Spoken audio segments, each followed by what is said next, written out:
श्रीगणेशाय नमः। अथ श्री ब्रह्माण्डविजय श्रीशिवकवच। नारद उवाच शिवस्य कवचं ब्रूहि मत्स्यराजेन यद्धृतं। नारायण महाभागो श्रोतुं कौतूहलं मम। श्रीनारायण उवाच कवचं शृणु विप्रेन्द्र शङ्करस्य महात्मनः। ब्रह्माण्डविजयं नाम सर्वावयवरक्षणं। पुरा दुर्वाससा दत्तं मत्स्यस्य राजाय धीमते। दत्त्वा षडक्षरं मन्त्रं सर्वपापप्रणाशनं। स्थिते च कवचे देहे नास्ति मृत्युश्च जीविनाम्। अस्त्रे शस्त्रे जले वहनौ सिद्धिश्चेन्नास्ति संशयः। यद्धृत्वा पठनात् बाणः शिवत्वं प्राप लीलया। बभूव शिवतुल्यश्च यद्धृत्वा नन्दिकेश्वरः। वीरश्रेष्ठो वीरभद्रो साम्बो भूद्धारणाद्यतः। त्रैलोक्यविजयी राजा हिरण्यकशिपुः स्वयं। हिरण्याक्षश्च विजयी चाभवद्धारणाद्धीशः। यद्धृत्वा पठनात् सिद्धो दुर्वासा विश्वपूजितः। जयी सव्यो महायोगी पठनाद्धारणाद्यतः। यद्धृत्वा वामदेवश्च देवलः पवनः स्वयं। अगस्त्यश्च पुलस्त्यश्च भवत् विश्वपूजितः। ॐ नमः शिवायेति च मस्तकं मे सदावतु। ॐ नमः शिवायेति च स्वाहा भालं सदावतु। ॐ ह्रीं श्रीं क्लीं शिवायेति स्वाहा नेत्रे सदावतु। ॐ ह्रीं क्लीं हूं शिवायेति नमो मे पातु नासिकाम्। ॐ नमः शिवाय शान्ताय स्वाहा कण्ठं सदावतु। ॐ ह्रीं श्रीं हूं संसार कर्त्रे स्वाहा कर्णौ सदावतु। ॐ ह्रीं श्रीं पञ्चवक्त्राय स्वाहा दन्तं सदावतु। ॐ ह्रीं महेशाय स्वाहा चाधरं पातु मे सदा। ॐ ह्रीं श्रीं क्लीं त्रिनेत्राय स्वाहा केशान् सदावतु। ॐ ह्रीं ऐं महादेवाय स्वाहा वक्षः सदावतु। ॐ ह्रीं श्रीं क्लीं मे रुद्राय स्वाहा नाभिं सदावतु। ॐ ह्रीं ऐं श्रीं श्रीं ईश्वराय स्वाहा पृष्ठं सदावतु। ॐ ह्रीं क्लीं मृत्युञ्जयाय स्वाहा भ्रुवौ सदावतु। ॐ ह्रीं श्रीं क्लीं ईशानाय स्वाहा पार्श्वं सदावतु। ॐ ह्रीं ईश्वराय स्वाहा चोदरं पातु मे सदा। ॐ श्रीं ह्रीं मृत्युञ्जयाय स्वाहा बाहू सदावतु। ॐ ह्रीं श्रीं क्लीं ईश्वराय स्वाहा पातु करौ मम। ॐ महेश्वराय रुद्राय नितम्बं पातु मे सदा। ॐ ह्रीं श्रीं भूतनाथाय स्वाहा पादौ सदावतु। ॐ सर्वेश्वराय सर्वाय स्वाहा पादौ सदावतु।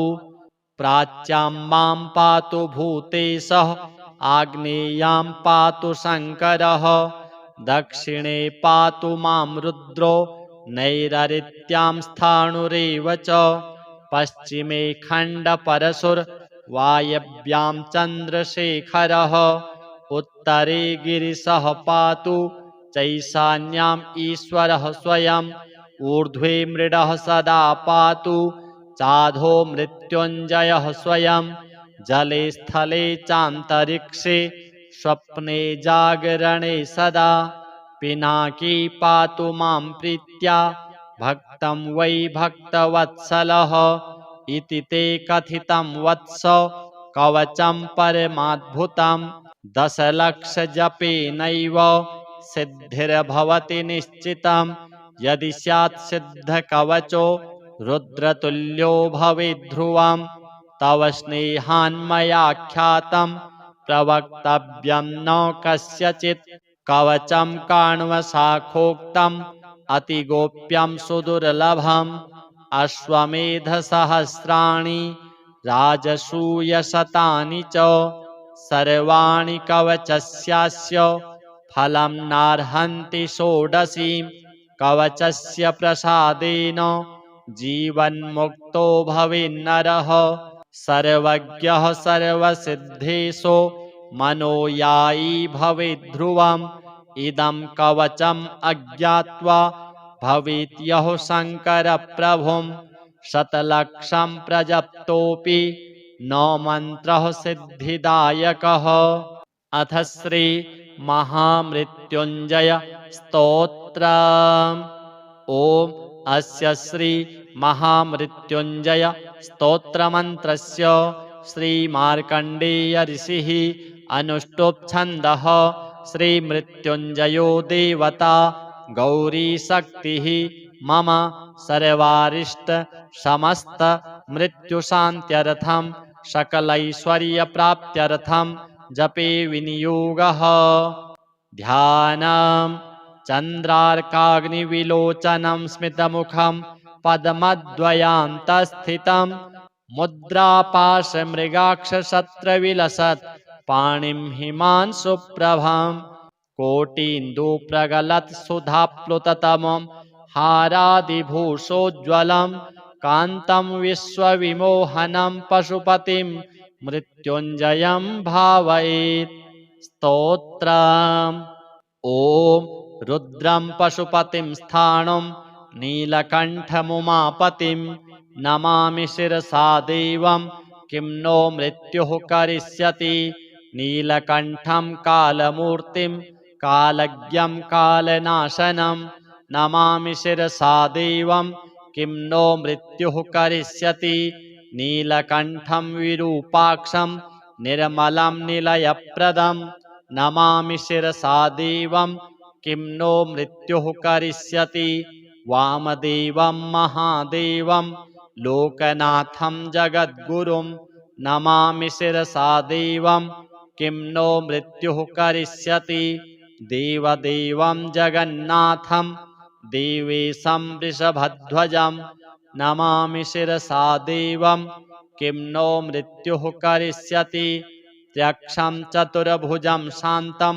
जटामुकुटधारिणं नमामि शिरसा देवं किं नो मृत्युः करिष्यति भस्मोद्धूलितसर्वाङ्गं नागाभरणभूषितं नमामि शिरसा देवं किं नो मृत्युः करिष्यति अनन्तमव्ययं शान्तम् अक्षमालाधरं हरं नमामि शिरसा देवं किं नो मृत्युः करिष्यति आनन्दं परमं नित्यं कैवल्यपददायिनं नमामि शिरसा देवं किं नो मृत्युः करिष्यति अर्धनारीश्वरं देवं पार्वतीप्राणनायकं नमामि शिरसा देवं किं नो मृत्युः करिष्यति प्रलयस्थितिकर्तारम् आदिकर्तारमीश्वरं नमामि शिरसा देवं किं नो मृत्युः करिष्यति व्योमकेशं विरूपाक्षं चन्द्रार्धकृतशेखरं नमामि शिरसा देवं किं नो मृत्युः करिष्यति गंगाधरं शशिधरं शङ्करं शूलपाणिनं नमामि शिरसा देवं किं नो मृत्युः करिष्यति गंगाधरं महादेवं सर्वाभरणभूषितं नमामि शिरसा देवं किं नो मृत्युः करिष्यति अनाथः परमानन्तं कैवल्यपदगामिनी नमामि शिरसा देवं किं नो मृत्युः करिष्यति स्वर्गापवर्गदातारं सृष्टिस्थित्यन्तकारणं नमामि शिरसा देवं किं नो मृत्युः करिष्यति कल्पायुर्देहि मे पुण्यं यावदायुररोगतां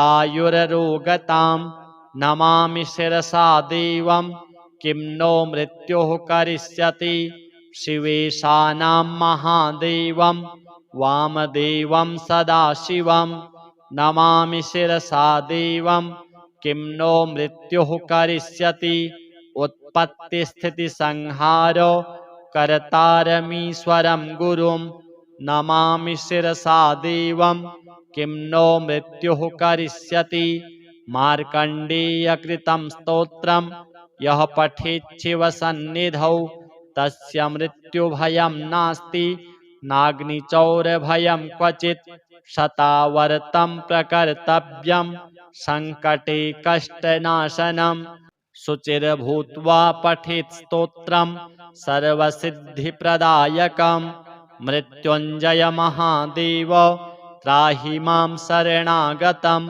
जन्ममृत्युजरारोगैः पीडितं कर्मबन्धनैः तावकस्त्वद्गतः प्राणस्त्वच्चित्तोऽहं सदा मृड इति विज्ञाप्य देवेशं त्र्यम्बकाख्यमनुं जपेत् नमः शिवाय साम्बाय हरये परमात्मने प्रणतक्लेशनाशाय योगिनां पतये नमः शताङ्गायुर्मन्त्रः ॐ ह्रीं श्रीं ह्रीं ह्रीं ह्रः हन हन दह दह पच पच गृहाण गृहाण मारय मारय मर्दय मर्दय महा महाभैरव भैरवरूपेण धुनय धुनय कम्पय कम्पय विघ्नय विघ्नय विश्वेश्वर क्षोभय क्षोभय कटु कटु मोहय मोहय हुं फट्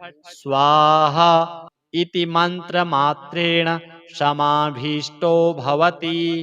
श्रीसाम्ब सदाशिवार्पणमस्तु। अथ श्री ब्रह्मांड विजय श्री शिव कवचम्। नारद उवाच शिवस्य कवचं ब्रूहि मत्स्यराजेन यद्धृतं नारायण महाभागो श्रोतुं कौतूहलं मम। श्रीनारायण उवाच कवचं शृणु विप्रेन्द्र शङ्करस्य महात्मनः ब्रह्माण्डविजयं नाम सर्वावयवरक्षणं पुरा दुर्वाससा दत्तं मत्स्यस्य राजाय धीमते दत्त्वा षडक्षरं मन्त्रं सर्वपापप्रणाशनं स्थिते च कवचे देहे नास्ति मृत्युश्च जीविनाम् अस्त्रे शस्त्रे जले वहनौ सिद्धिश्चेन्नास्ति संशयः यद्धृत्वा पठनात् बाणः शिवत्वं प्राप लीलया बभूव शिवतुल्यश्च यद्धृत्वा नन्दिकेश्वरः वीरश्रेष्ठो वीरभद्रो साम्बो भूद्धारणाद्यतः त्रैलोक्यविजयी राजा हिरण्यकशिपुः स्वयं हिरण्याक्षश्च विजयी चाभवद्धारणाद्धि यद्धृत्वा पठनात् सिद्धो दुर्वासा विश्वपूजितः जैगी सभ्यो महायोगी पठनाद्धारणाद्यतः यद्धृत्वा वामदेवश्च देवलः पवनः स्वयं अगस्त्यश्च पुलस्त्यश्च भवत् विश्वपूजितः। ॐ नमः शिवायेति च मस्तकं मे सदावतु। ॐ नमः शिवायेति च स्वाहा भालं सदावतु। ॐ ह्रीं श्रीं क्लीं शिवायेति स्वाहा नेत्रे सदावतु। ॐ ह्रीं क्लीं हूं शिवायेति नमो मे पातु नासिकाम्। ॐ नमः शिवाय शान्ताय स्वाहा कण्ठं सदावतु। ॐ ह्रीं श्रीं हूं संसार कर्त्रे स्वाहा कर्णौ सदावतु। ॐ ह्रीं श्रीं पञ्चवक्त्राय स्वाहा दन्तं सदावतु। ॐ ह्रीं महेशाय स्वाहा चाधरं पातु मे सदा। ॐ ह्रीं श्रीं क्लीं त्रिनेत्राय स्वाहा केशान् सदावतु। ॐ ह्रीं ऐं महादेवाय स्वाहा वक्षः सदावतु। ॐ ह्रीं श्रीं क्लीं मे रुद्राय स्वाहा नाभिं सदावतु। ॐ ह्रीं ऐं श्रीं श्रीं ईश्वराय स्वाहा पृष्ठं सदावतु। ॐ ह्रीं क्लीं मृत्युञ्जयाय स्वाहा भ्रुवौ सदावतु। ॐ ह्रीं श्रीं क्लीं ईशानाय स्वाहा पार्श्वं सदावतु। ॐ ह्रीं ईश्वराय स्वाहा चोदरं पातु मे सदा। ॐ श्रीं ह्रीं मृत्युञ्जयाय स्वाहा बाहू सदावतु। ॐ ह्रीं श्रीं क्लीं ईश्वराय स्वाहा पातु करौ मम।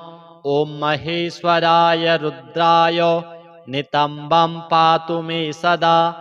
ॐ ह्रीं श्रीं भूतनाथाय स्वाहा पादौ सदावतु। ॐ सर्वेश्वराय सर्वाय स्वाहा पादौ सदावतु। प्राच्यां मां पातु भूतेशः आग्नेयां पातु शङ्करः। दक्षिणे पातु मां रुद्रो नैरृत्यां स्थाणुरेव च। पश्चिमे खण्डपरशुर्वायव्यां चन्द्रशेखरः। उत्तरे गिरिशः पातु चैशान्याम् ईश्वरः स्वयम्। ऊर्ध्वे मृडः सदा पातु चाधो मृत्युञ्जयः स्वयम्। जले स्थले चान्तरिक्षे स्वप्ने जागरणे सदा। पिनाकी पातु मां प्रीत्या भक्तं वै भक्तवत्सलः। इति ते कथितं वत्स कवचं परमाद्भुतं। दशलक्षजपेनैव सिद्धिर्भवति निश्चितं। यदि स्यात् सिद्धकवचो रुद्रतुल्यो भवेत् ध्रुवम्। तव स्नेहान्मयाख्यातं प्रवक्तव्यं न कस्यचित्। कवचं काण्वशाखोक्तम् अतिगोप्यं सुदुर्लभम्। अश्वमेधसहस्राणि राजसूयशतानि च। सर्वाणि कवचस्यास्य फलं नार्हन्ति षोडशीम्।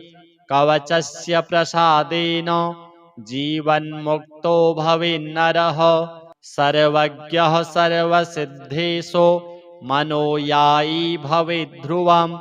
इदं कवचम् अज्ञात्वा भवेत् यः शङ्करप्रभुं।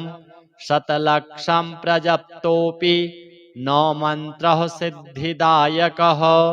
अथ श्री महामृत्युञ्जय स्तोत्रम्। ॐ अस्य श्री महामृत्युञ्जय स्तोत्रमन्त्रस्य श्रीमार्कण्डेय ऋषिः अनुष्टुप् छन्दः। श्रीमृत्युञ्जयो देवता गौरीशक्तिः मम सर्वारिष्ट समस्त मृत्युशान्त्यर्थं सकलैश्वर्यप्राप्त्यर्थं जपे विनियोगः। ध्यानम्। चन्द्रार्काग्निविलोचनं स्मितमुखं पद्मद्वयान्तस्थितं। मुद्रापाशमृगाक्षशस्त्रविलसत् पाणिं हिमांशुप्रभं। कोटीन्दुप्रगलत्सुधाप्लुततमं हारादिभूषोज्ज्वलं। कान्तं विश्वविमोहनं पशुपतिं मृत्युञ्जयं भावयेत्।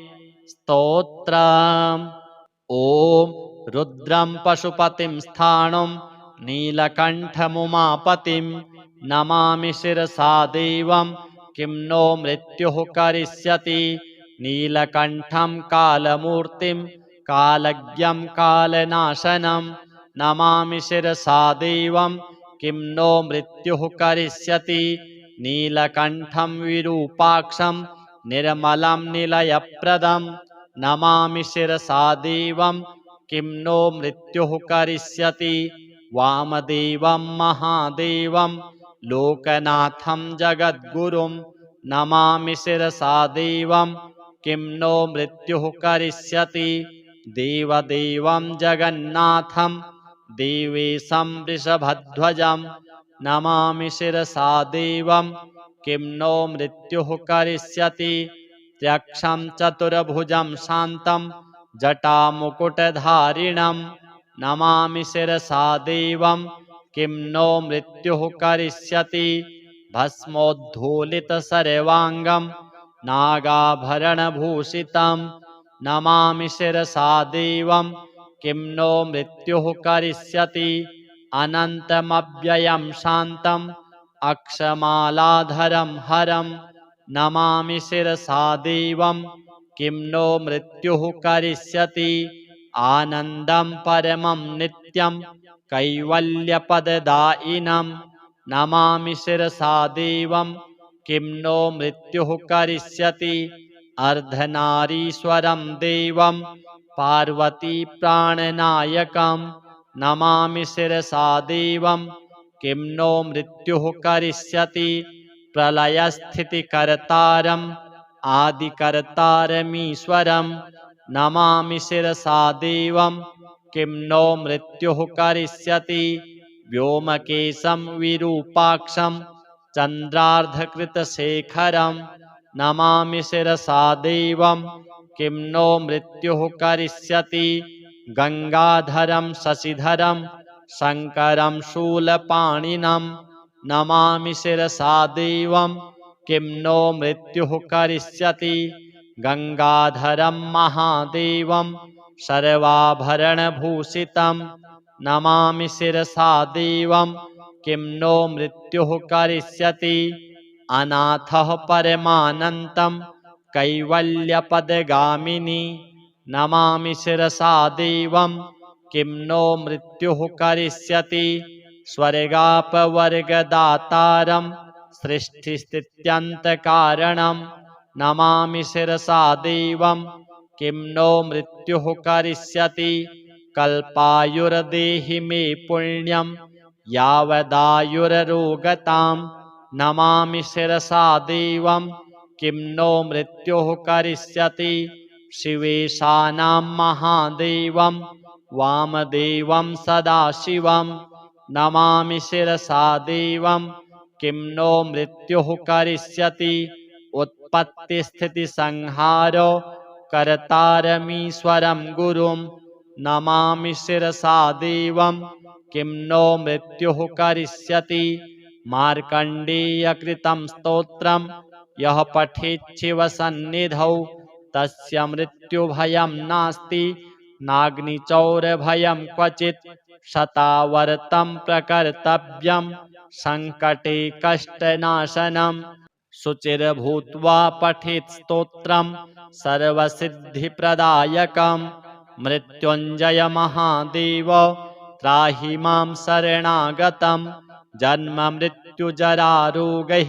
पीडितं कर्मबन्धनैः तावकस्त्वद्गतः प्राणस्त्वच्चित्तोऽहं सदा मृड इति विज्ञाप्य देवेशं त्र्यम्बकाख्यमनुं जपेत् नमः शिवाय साम्बाय हरये परमात्मने प्रणतक्लेशनाशाय योगिनां पतये नमः शताङ्गायुर्मन्त्रः ॐ ह्रीं श्रीं ह्रीं ह्रीं ह्रः हन हन दह दह पच पच गृहाण गृहाण मारय मारय मर्दय मर्दय महा महाभैरव भैरवरूपेण धुनय धुनय कंपय कंपय विघ्नय विघ्नय विश्वेश्वर क्षोभय क्षोभय कटु कटु मोहय मोहय हूं फट् स्वाहा इति मंत्रमात्रेण समाभीष्टो भवति। श्री सांब सदाशिवार्पणमस्तु। अथ श्री ब्रह्मांड विजय श्री शिव कवचम्। नारद उवाच शिवस्य कवचं ब्रूहि मत्स्यराजेन यद्धृतं नारायण महाभागो श्रोतुं कौतूहलं मम। श्रीनारायण उवाच कवचं शृणु विप्रेन्द्र शङ्करस्य महात्मनः। ब्रह्माण्डविजयं नाम सर्वावयवरक्षणं। पुरा दुर्वाससा दत्तं मत्स्यस्य राजाय धीमते। दत्त्वा षडक्षरं मन्त्रं सर्वपापप्रणाशनं। स्थिते च कवचे देहे नास्ति मृत्युश्च जीविनाम्। अस्त्रे शस्त्रे जले वहनौ सिद्धिश्चेन्नास्ति संशयः। यद्धृत्वा पठनात् बाणः शिवत्वं प्राप लीलया। बभूव शिवतुल्यश्च यद्धृत्वा नन्दिकेश्वरः। वीरश्रेष्ठो वीरभद्रो साम्बो भूद्धारणाद्यतः। त्रैलोक्यविजयी राजा हिरण्यकशिपुः स्वयं। हिरण्याक्षश्च विजयी चाभवद्धारणाद्धि सः। यद्धृत्वा पठनात् सिद्धो दुर्वासा विश्वपूजितः। जैगी सभ्यो महायोगी पठनाद्धारणाद्यतः। यद्धृत्वा वामदेवश्च देवलः पवनः स्वयम्। अगस्त्यश्च पुलस्त्यश्च भवत् विश्वपूजितः। ॐ नमः शिवायेति च मस्तकं मे सदावतु। ॐ नमः शिवायेति च स्वाहा भालं सदावतु।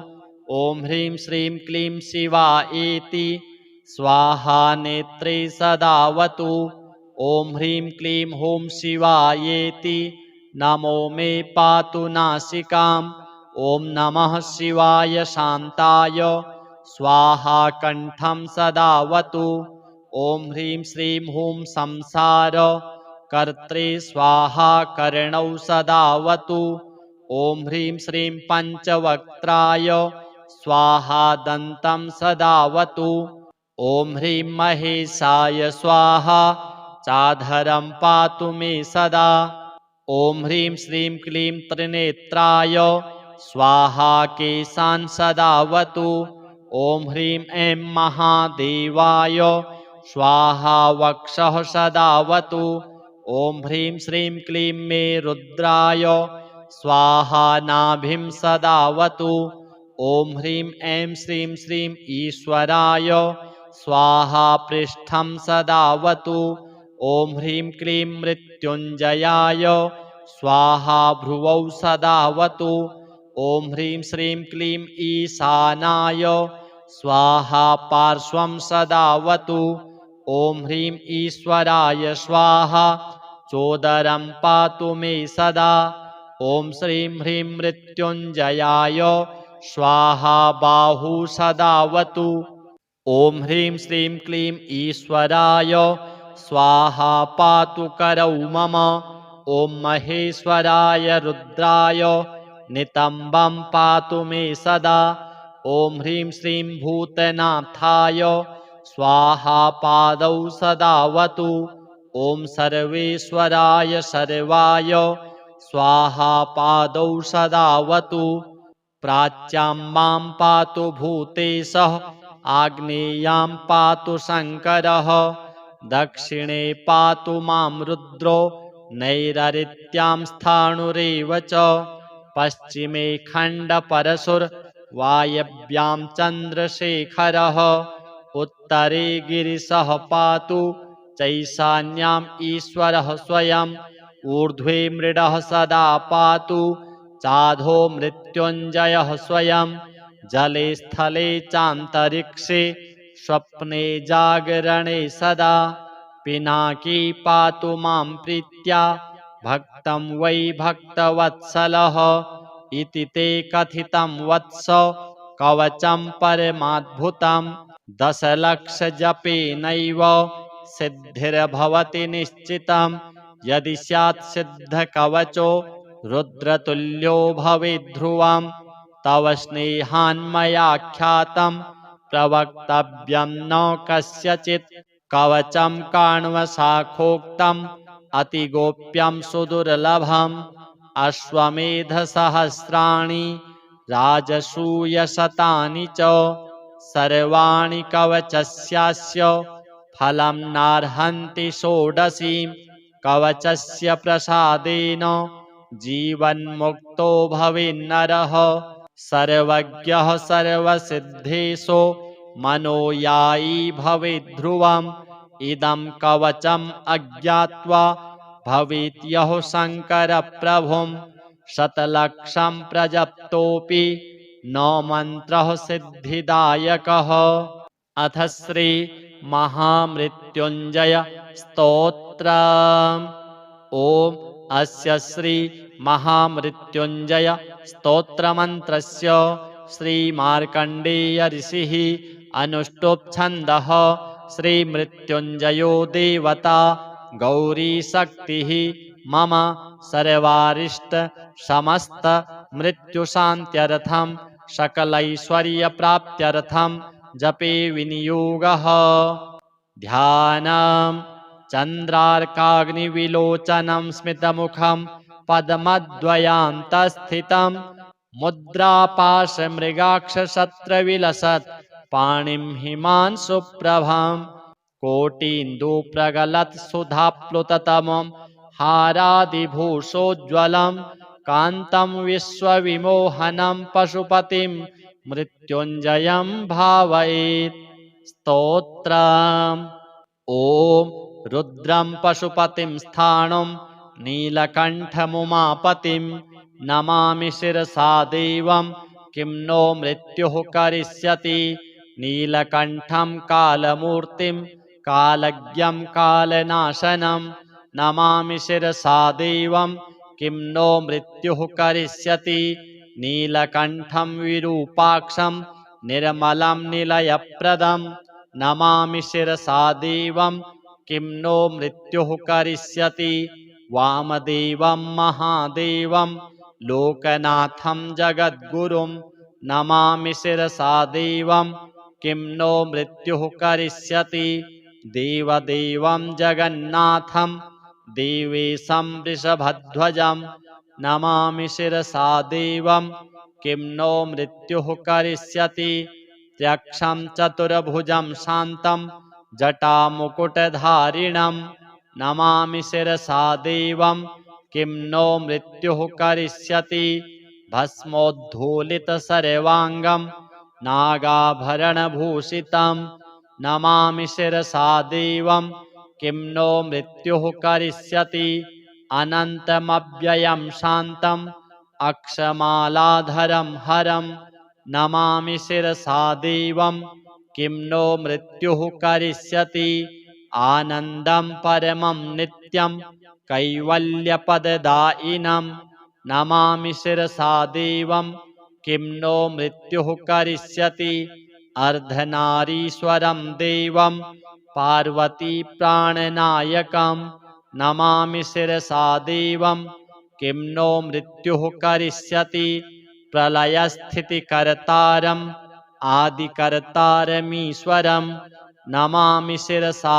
देवं किं नो मृत्युः करिष्यति व्योमकेशं विरूपाक्षं चन्द्रार्धकृतशेखरं नमामि शिरसा देवं किं नो मृत्युः करिष्यति गंगाधरं शशिधरं शङ्करं शूलपाणिनं नमामि शिरसा देवं किं नो मृत्युः करिष्यति गंगाधरं महादेवं सर्वाभरणभूषितं नमामि शिरसा देवं किं नो मृत्युः करिष्यति अनाथः परमानन्तं कैवल्यपदगामिनी नमामि शिरसा देवं किं नो मृत्युः करिष्यति स्वर्गापवर्गदातारं सृष्टिस्थित्यन्तकारणं नमामि शिरसा देवं किं नो मृत्युः करिष्यति कल्पायुर्देहि मे पुण्यं यावदायुररोगतां नमामि शिरसा देवं किं नो मृत्युः करिष्यति शिवेशानां महादेवं वामदेवं सदाशिवं नमामि शिरसा देवं किं नो मृत्युः करिष्यति उत्पत्तिस्थितिसंहारो कर्तारमीश्वरं गुरुं नमामि शिरसा देवं किं नो मृत्युः करिष्यति मार्कण्डेयकृतं स्तोत्रं यः पठेत् शिवसन्निधौ तस्य मृत्युभयं नास्ति नाग्निचौरभयं क्वचित् शतावर्तं प्रकर्तव्यं सङ्कटे कष्टनाशनं शुचिर्भूत्वा पठेत् स्तोत्रं सर्वसिद्धिप्रदायकं मृत्युञ्जय महादेव त्राहि मां शरणागतं जन्म मृत्युजरारोगैः पीडितं कर्मबन्धनैः तावकस्त्वद्गतः प्राणस्त्वच्चित्तोऽहं सदा मृड इति विज्ञाप्य देवेशं त्र्यम्बकाख्यमनुं जपेत् नमः शिवाय साम्बाय हरये परमात्मने प्रणतक्लेशनाशाय योगिनां पतये नमः शताङ्गायुर्मन्त्रः ॐ ह्रीं श्रीं ह्रीं ह्रीं ह्रः हन हन दह दह पच पच गृहाण गृहाण मारय मारय मर्दय मर्दय महा महाभैरव भैरवरूपेण धुनय धुनय कम्पय कम्पय विघ्नय विघ्नय विश्वेश्वर क्षोभय क्षोभय कटु कटु मोहय मोहय हुं फट् स्वाहा इति मन्त्रमात्रेण समाभीष्टो भवति। श्रीसाम्ब सदाशिवार्पणमस्तु। अथ श्री ब्रह्मांड विजय श्रीशिव कवचम्। नारद उवाच शिवस्य कवचं ब्रूहि मत्स्यराजेन यद्धृतं नारायण महाभागो श्रोतुं कौतूहलं मम। श्रीनारायण उवाच कवचं शृणु विप्रेन्द्र शङ्करस्य महात्मनः ब्रह्माण्डविजयं नाम सर्वावयवरक्षणं पुरा दुर्वाससा दत्तं मत्स्यस्य राजाय धीमते दत्त्वा षडक्षरं मन्त्रं सर्वपापप्रणाशनं स्थिते च कवचे देहे नास्ति मृत्युश्च जीविनाम् अस्त्रे शस्त्रे जले वहनौ सिद्धिश्चेन्नास्ति संशयः यद्धृत्वा पठनात् बाणः शिवत्वं प्राप लीलया बभूव शिवतुल्यश्च यद्धृत्वा नन्दिकेश्वरः वीरश्रेष्ठो वीरभद्रो साम्बो भूद्धारणाद्यतः त्रैलोक्यविजयी राजा हिरण्यकशिपुः स्वयं हिरण्याक्षश्च विजयी चाभवद्धारणाद्धिसः यद्धृत्वा पठनात् सिद्धो दुर्वासा विश्वपूजितः जैगी सभ्यो महायोगी पठनाद्धारणाद्यतः यद्धृत्वा वामदेवश्च देवलः पवनः स्वयं अगस्त्यश्च पुलस्त्यश्च भवत् विश्वपूजितः। ॐ नमः शिवायेति च मस्तकं मे सदावतु। ॐ नमः शिवायेति च स्वाहा भालं सदावतु। ॐ ह्रीं श्रीं क्लीं शिवायेति स्वाहा नेत्रे सदावतु। ॐ ह्रीं क्लीं हूं शिवायेति नमो मे पातु नासिकाम्। ॐ नमः शिवाय शान्ताय स्वाहा कण्ठं सदावतु। ॐ ह्रीं श्रीं हूं संसार कर्त्रे स्वाहा कर्णौ सदावतु। ॐ ह्रीं श्रीं पञ्चवक्त्राय स्वाहा दन्तं सदावतु। ॐ ह्रीं महेशाय स्वाहा चाधरं पातु मे सदा। ॐ ह्रीं श्रीं क्लीं त्रिनेत्राय स्वाहा केशान् सदावतु। ॐ ह्रीं ऐं महादेवाय स्वाहा वक्षः सदावतु। ॐ ह्रीं श्रीं क्लीं मे रुद्राय स्वाहा नाभिं सदावतु। ॐ ह्रीं ऐं श्रीं श्रीं ईश्वराय स्वाहा पृष्ठं सदावतु। ॐ ह्रीं क्लीं मृत्युञ्जयाय स्वाहा भ्रुवौ सदावतु। ॐ ह्रीं श्रीं क्लीं ईशानाय स्वाहा पार्श्वं सदावतु। ॐ ह्रीं ईश्वराय स्वाहा चोदरं पातु मे सदा। ॐ श्रीं ह्रीं मृत्युञ्जयाय स्वाहा बाहू सदावतु। ॐ ह्रीं श्रीं क्लीं ईश्वराय स्वाहा पातु करौ मम। ॐ महेश्वराय रुद्राय नितम्बं पातु मे सदा।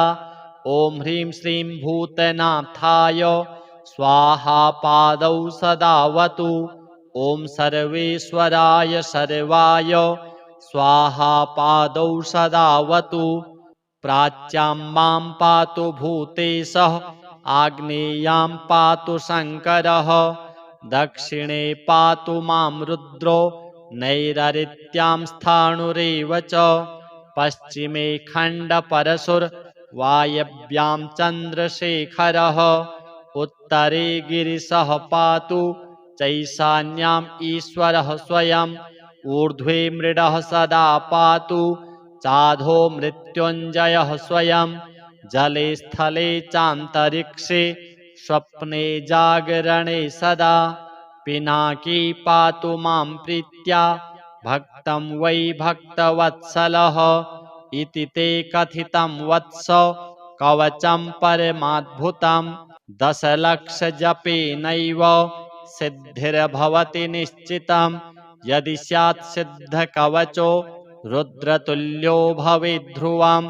तव स्नेहान्मयाख्यातं प्रवक्तव्यं न कस्यचित् कवचं काण्वशाखोक्तम् अतिगोप्यं सुदुर्लभम् अश्वमेधसहस्राणि राजसूयशतानि च सर्वाणि कवचस्यास्य फलं नार्हन्ति षोडशीं कवचस्य प्रसादेन जीवन्मुक्तो भवेन्नरः सर्वज्ञः सर्वसिद्धेशो मनोयायी भवेद्ध्रुवम् इदं कवचम् अज्ञात्वा भवेत् यः शङ्करप्रभुं शतलक्षं प्रजप्तोऽपि न मन्त्रः सिद्धिदायकः।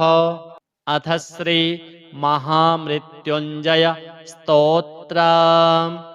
ॐ अस्य श्री महामृत्युञ्जय स्तोत्रमन्त्रस्य श्रीमार्कण्डेय ऋषिः अनुष्टुप् छन्दः श्रीमृत्युञ्जयो देवता गौरीशक्तिः मम सर्वारिष्ट समस्त मृत्युशान्त्यर्थं सकलैश्वर्यप्राप्त्यर्थं जपे विनियोगः। ध्यानम् चन्द्रार्काग्निविलोचनं स्मितमुखं पद्मद्वयान्तस्थितं मुद्रापाशमृगाक्षशस्त्रविलसत् पाणिं हिमांशुप्रभं कोटीन्दुप्रगलत्सुधाप्लुततमं हारादिभूषोज्ज्वलं कान्तं विश्वविमोहनं पशुपतिं मृत्युञ्जयं भावयेत्। स्तोत्रम्। ॐ रुद्रं पशुपतिं स्थाणुं नीलकण्ठमुमापतिं नमामि शिरसा देवं किं नो मृत्युः करिष्यति। नीलकण्ठं कालमूर्तिं कालज्ञं कालनाशनं नमामि शिरसा देवं किं नो मृत्युः करिष्यति। नीलकण्ठं विरूपाक्षं निर्मलं निलयप्रदं नमामि शिरसा देवं किं नो मृत्युः करिष्यति। वामदेवं महादेवं लोकनाथं जगद्गुरुं नमामि शिरसा देवं किं नो मृत्युः करिष्यति। देवदेवं जगन्नाथं देवेशं वृषभध्वजं नमामि शिरसा देवं किं नो मृत्युः करिष्यति। त्यक्षं चतुर्भुजं शान्तं जटामुकुटधारिणं नमामि शिरसा देवं किं नो मृत्युः करिष्यति भस्मोद्धूलितसर्वाङ्गं नागाभरणभूषितं नमामि शिरसा देवं किं नो मृत्युः करिष्यति अनन्तमव्ययं शान्तम् अक्षमालाधरं हरं नमामि शिरसा देवं किं नो मृत्युः करिष्यति आनन्दं परमं नित्यं कैवल्यपददायिनं नमामि शिरसा देवं किं नो मृत्युः करिष्यति अर्धनारीश्वरं देवं पार्वती प्राणनायकं नमामि शिरसा देवं किं नो मृत्युः करिष्यति प्रलयस्थितिकर्तारम् आदिकर्तारमीश्वरं नमामि शिरसा देवं किं नो मृत्युः करिष्यति व्योमकेशं विरूपाक्षं चन्द्रार्धकृतशेखरं नमामि शिरसा देवं किं नो मृत्युः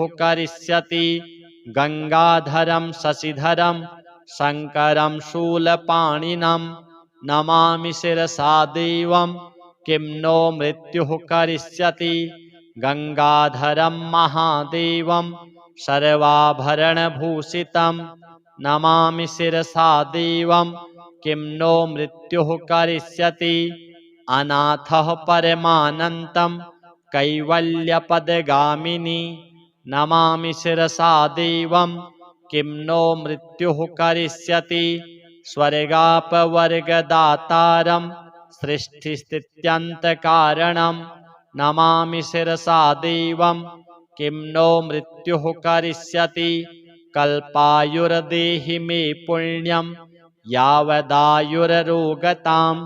नमामि शिरसा देवं किं नो मृत्युः करिष्यति शिवेशानां महादेवं वामदेवं सदाशिवं नमामि शिरसा देवं किं नो मृत्युः करिष्यति उत्पत्तिस्थितिसंहारो कर्तारमीश्वरं गुरुं नमामि शिरसा देवं किं नो मृत्युः करिष्यति मार्कण्डेयकृतं स्तोत्रं यः पठेत् शिवसन्निधौ तस्य मृत्युभयं नास्ति नाग्निचौरभयं क्वचित् शतावर्तं प्रकर्तव्यं संकटे कष्टनाशनं शुचिर्भूत्वा पठेत् स्तोत्रं सर्वसिद्धिप्रदायकं मृत्युञ्जय महादेव त्राहि मां शरणागतं जन्म मृत्युजरारोगैः पीडितं कर्मबन्धनैः तावकस्त्वद्गतः प्राणस्त्वच्चित्तोऽहं सदा मृड इति विज्ञाप्य देवेशं त्र्यम्बकाख्यमनुं जपेत् नमः शिवाय साम्बाय हरये परमात्मने प्रणतक्लेशनाशाय योगिनां पतये नमः शताङ्गायुर्मन्त्रः ॐ ह्रीं श्रीं ह्रीं ह्रीं ह्रः हन हन दह दह पच पच गृहाण गृहाण मारय मारय मर्दय मर्दय महा महाभैरव भैरवरूपेण धुनय धुनय कंपय कंपय विघ्नय विघ्नय विश्वेश्वर क्षोभय क्षोभय कटु कटु मोहय मोहय हूं फट् स्वाहा इति मंत्रमात्रेण समाभीष्टो भवति। श्रीशाम्ब सदाशिवार्पणमस्तु। अथ श्री ब्रह्मांड विजय श्री शिव कवचम्। नारद उवाच शिवस्य कवचं ब्रूहि मत्स्यराजेन यद्धृतं नारायण महाभागो श्रोतुं कौतूहलं मम। श्रीनारायण उवाच कवचं शृणु विप्रेन्द्र शङ्करस्य महात्मनः ब्रह्माण्डविजयं नाम सर्वावयवरक्षणं पुरा दुर्वाससा दत्तं मत्स्यस्य राजाय धीमते दत्त्वा षडक्षरं मन्त्रं सर्वपापप्रणाशनं स्थिते च कवचे देहे नास्ति मृत्युश्च जीविनाम् अस्त्रे शस्त्रे जले वहनौ सिद्धिश्चेन्नास्ति संशयः यद्धृत्वा पठनात् बाणः शिवत्वं प्राप लीलया बभूव शिवतुल्यश्च यद्धृत्वा नन्दिकेश्वरः वीरश्रेष्ठो वीरभद्रो साम्बो भूद्धारणाद्यतः त्रैलोक्यविजयी राजा हिरण्यकशिपुः स्वयं हिरण्याक्षश्च विजयी चाभवद्धारणाद्धिसः यद्धृत्वा पठनात् सिद्धो दुर्वासा विश्वपूजितः जैगी सभ्यो महायोगी पठनाद्धारणाद्यतः यद्धृत्वा वामदेवश्च देवलः पवनः स्वयं अगस्त्यश्च पुलस्त्यश्च भवत् विश्वपूजितः ॐ नमः शिवायेति च मस्तकं मे सदावतु ॐ नमः शिवायेति च स्वाहा भालं सदावतु ॐ ह्रीं श्रीं क्लीं शिवायेति स्वाहा नेत्रे सदावतु ॐ ह्रीं क्लीं हूं शिवायेति नमो मे पातु नासिकाम् ॐ नमः शिवाय शान्ताय स्वाहा कण्ठं सदावतु ॐ ह्रीं श्रीं हूं संसार कर्त्रे स्वाहा कर्णौ सदावतु ॐ ह्रीं श्रीं पञ्चवक्त्राय स्वाहा दन्तं सदावतु ॐ ह्रीं महेशाय स्वाहा चाधरं पातु मे सदा ॐ ह्रीं श्रीं क्लीं त्रिनेत्राय स्वाहा केशान् सदावतु ॐ ह्रीं ऐं महादेवाय स्वाहा वक्षः सदावतु ॐ ह्रीं श्रीं क्लीं मे रुद्राय स्वाहा नाभिं सदावतु ॐ ह्रीं ऐं श्रीं श्रीं ईश्वराय स्वाहा पृष्ठं सदावतु ॐ ह्रीं क्लीं मृत्युञ्जयाय स्वाहा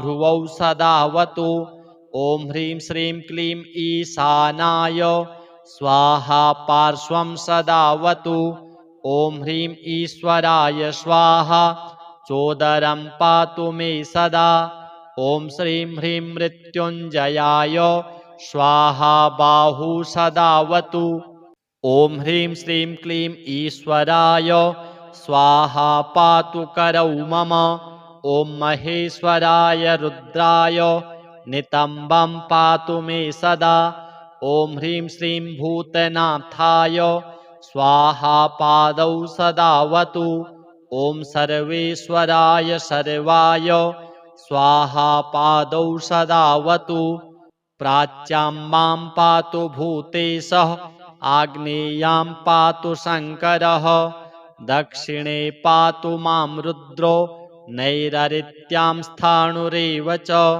पश्चिमे खण्डपरशुर्वायव्यां चन्द्रशेखरः उत्तरे गिरिशः पातु चैशान्याम् ईश्वरः स्वयं ऊर्ध्वे मृडः सदा पातु चाधो मृत्युञ्जयः स्वयं जले स्थले चान्तरिक्षे स्वप्ने जागरणे सदा पिनाकी पातु मां प्रीत्या भक्तं वै भक्तवत्सलः इति ते कथितं वत्स कवचं परमाद्भुतं दशलक्षजपेनैव सिद्धिर्भवति निश्चितं यदि स्यात् सिद्धकवचो रुद्रतुल्यो भवेद्ध्रुवं तव स्नेहान्मयाख्यातं प्रवक्तव्यं न कस्यचित् कवचं काण्वशाखोक्तम् अतिगोप्यं सुदुर्लभम् अश्वमेधसहस्राणि राजसूयशतानि च सर्वाणि कवचस्यास्य फलं नार्हन्ति षोडशीं कवचस्य प्रसादेन जीवन्मुक्तो भवेन्नरः सर्वज्ञः सर्वसिद्धेषु मनोयायी भवेद्ध्रुवम् इदं कवचम् अज्ञात्वा भवेत् यः शङ्करप्रभुं शतलक्षं प्रजप्तोऽपि न मन्त्रः सिद्धिदायकः। अथ श्री महामृत्युञ्जय स्तोत्रम्। ॐ अस्य श्री महामृत्युञ्जय स्तोत्रमन्त्रस्य श्रीमार्कण्डेय ऋषिः अनुष्टुप् छन्दः श्रीमृत्युञ्जयो देवता गौरीशक्तिः मम सर्वारिष्ट समस्त मृत्युशान्त्यर्थं सकलैश्वर्यप्राप्त्यर्थं जपे विनियोगः।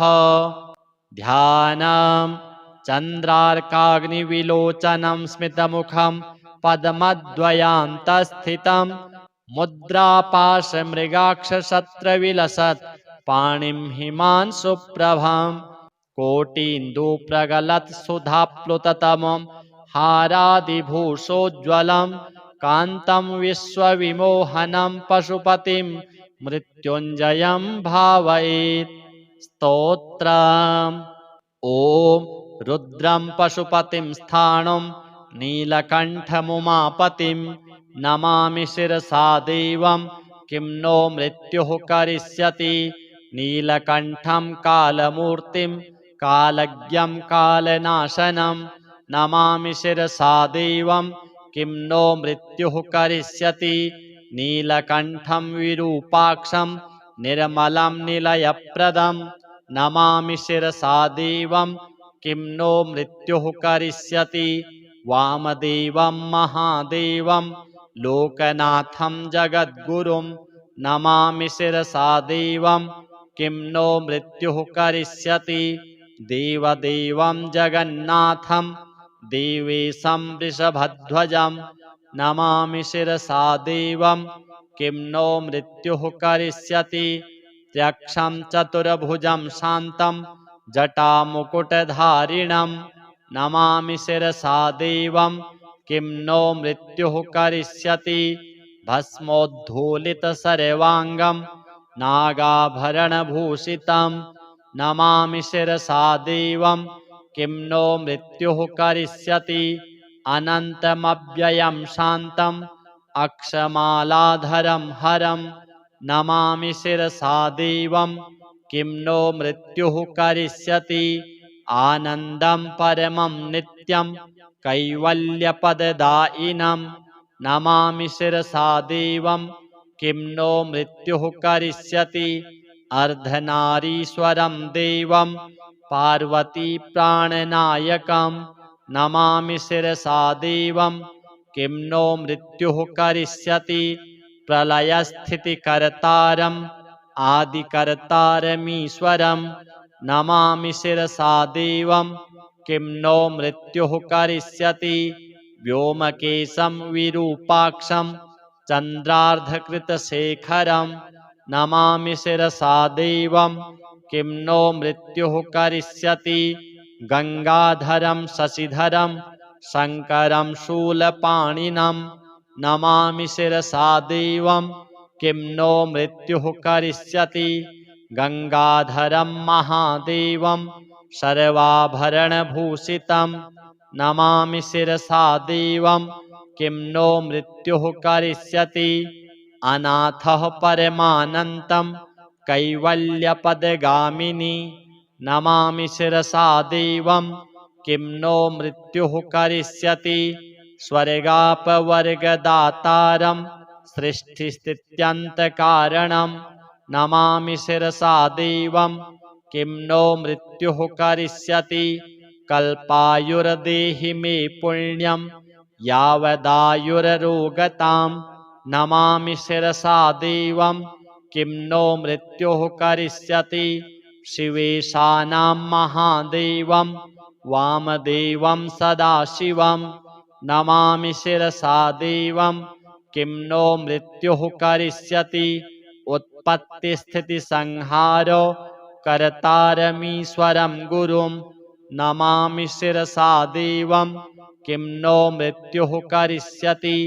मार्कण्डेयकृतं स्तोत्रं यः पठेत् शिवसन्निधौ तस्य मृत्युभयं नास्ति नाग्निचौरभयं क्वचित् शतावर्तं प्रकर्तव्यं सङ्कटे कष्टनाशनं शुचिर्भूत्वा पठेत् स्तोत्रं सर्वसिद्धिप्रदायकं मृत्युञ्जय महादेव त्राहि मां शरणागतं जन्म मृत्युजरारोगैः पीडितं कर्मबन्धनैः तावकस्त्वद्गतः प्राणस्त्वच्चित्तोऽहं सदा मृड इति विज्ञाप्य देवेशं त्र्यम्बकाख्यमनुं जपेत् नमः शिवाय साम्बाय हरये परमात्मने प्रणतक्लेशनाशाय योगिनां पतये नमः शताङ्गायुर्मन्त्रः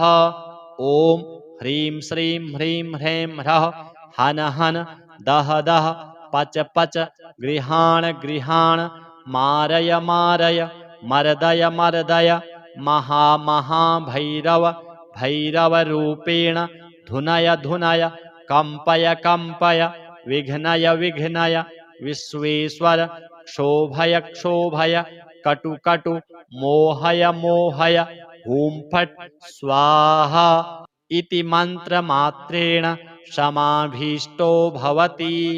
श्रीशाम्ब सदाशिवार्पणमस्तु।